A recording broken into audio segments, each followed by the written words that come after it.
Gereed wees vir die een wat kom. Ek wil gereed wees vir die bruidegom. Ek wil gereed wees as hy ons kom haal.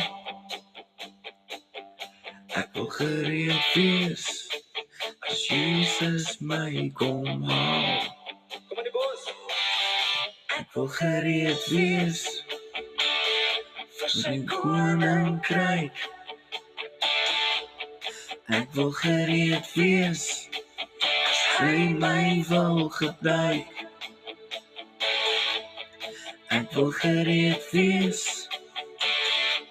om op te staan vir sy koninkryk, vir sy heiligheid, vir sy grote naam.